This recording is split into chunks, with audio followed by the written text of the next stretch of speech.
तो सबसे पहले बात करते हैं इस मूवी के टाइटल की, जिससे हमें इसकी बेसिक डिटेल्स पता चल जाएंगी। फिल्म का नाम है कल्कि 289 एडी। कल्कि असल में भगवान विष्णु के 10वें और आखिरी अवतार का नाम है, और मूवी के टाइटल में जो नंबर है वो वर्ष को दर्शाता है। फिल्म में वर्ष 2898 का समय दिखाया जाएगा। मूवी की बेसिक स्टोरी भारतीय पौराणिक कथाओं से ली गई है, जिसमें बताया गया है कि जब कलयुग का अंत आएगा और बुराई अपने चरम पर होगी, तब भगवान विष्णु का आखिरी अवतार कल्कि जन्म लेंगे और अधर्म का नाश करके फिर से सतयुग की शुरुआत करेंगे। फिल्म में भी कुछ इसी तरह का बैकग्राउंड नजर आता है। यहाँ हमें एक डिस्टोपियन भविष्य दिखाया गया है, जिसमें दुनिया का बहुत बुरा हाल हो चुका है। इसके लिए जिम्मेदार है सुप्रीम यास्किन नाम का एक आदमी, जो फिल्म का विलेन है। वह अपने आप को भगवान मानता है, और उसने अपनी फौज और एडवांस टेक्नोलॉजी की मदद से पूरी दुनिया को हरा दिया है। उसने सारे रिसोर्सेस अपने पास रख लिए हैं, जिससे उसने एक आलीशान जगह बनाई है जिसे कॉम्प्लेक्स कहते हैं। ये जगह काशी यानी वाराणसी शहर में है, जिसे देखने के लिए दूर दूर से लोग आते हैं। वह कॉम्प्लेक्स जमीन से शुरू होकर आसमान तक जाता है, जहाँ पर सारे ऐशो आराम मौजूद हैं। इस कॉम्प्लेक्स के अलावा बाकी सब जगहों की हालत बहुत बुरी है।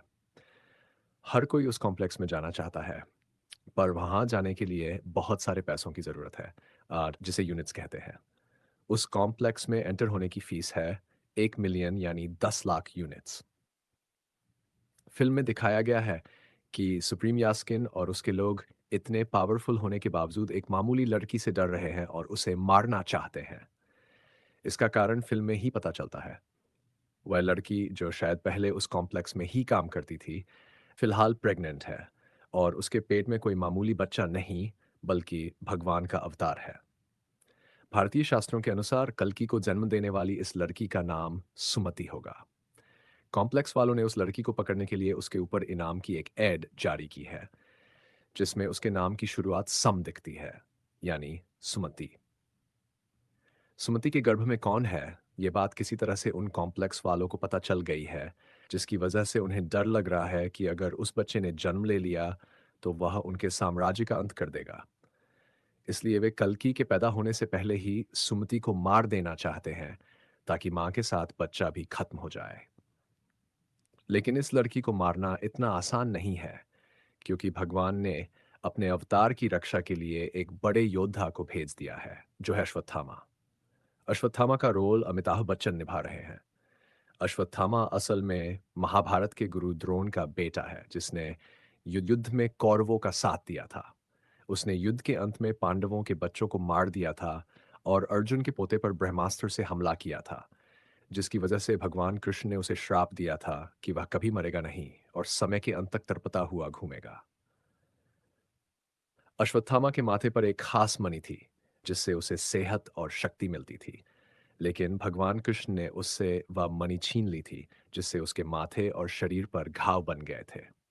तब से लेकर आज तक अश्वत्थामा मरा नहीं, और वह कल्कि के इंतजार में भटक रहा है। फिल्म में हमें अश्वत्थामा को एक गुफा में पूजा करते हुए दिखाया गया है। इसके साथ ही महाभारत के युद्ध का एक फ्लैशबैक दिखाया जाता है, जिसमें हमें जवान अश्वत्थामा नजर आता है, जिसके सर पर वह मणि है। बाद में हमें बूढ़े अश्वत्थामा के चेहरे पर कुछ घाव दिखते हैं, जो कि उसे श्राप से मिले थे। अश्वत्थामा को पता चल गया है कि ये कलयुग का अंत है और उसे जिसका इंतजार आने वाला है, इसलिए अब वह उस गुफा से निकल रहा है। फिल्म के एक सीन में अश्वत्थामा के हाथ में उसका वह मणि दिखता है। हो सकता है कि इस मणि के वापस मिलने से ही उसे पता चला है कि अब कल्कि का जन्म होने वाला है, बाय जिसकी रक्षा के लिए उसे जाना होगा। अश्वत्थामा के होते हुए सुप्रीम यास्किन की आर्मी सुमति तक नहीं पहुंच पा रही है। इसलिए उन्होंने भैरव नाम के एक आदमी को हायर किया है, जिसे प्रभास निभा रहे हैं। फिल्म में हमें यह दिखाया गया है कि भैरव एक बाउंटी हंटर है, जो पैसों के लिए कोई भी काम करता है। उसे सुमति को पकड़ने का काम दिया गया है, जिसका इनाम है 1 मिलियन यूनिट्स। भैरव को कॉम्प्लेक्स में जाना है, बाय इसलिए वह सुमति के पीछे पड़ा है, जिसे अश्वत्थामा बचाने की कोशिश कर रहा है। फिल्म में दिखाया गया है कि दिशा पटानी भैरव की गर्लफ्रेंड का रोल निभा रही है। भैरव एक बहुत ही एक्सपर्ट फाइटर है, इसलिए उसे सुमति को पकड़ने का काम दिया गया है। लेकिन हो सकता है कि बाद में भैरव अपनी साइड बदल ले और वह सुमति और अश्वत्थामा के साथ मिल जाए।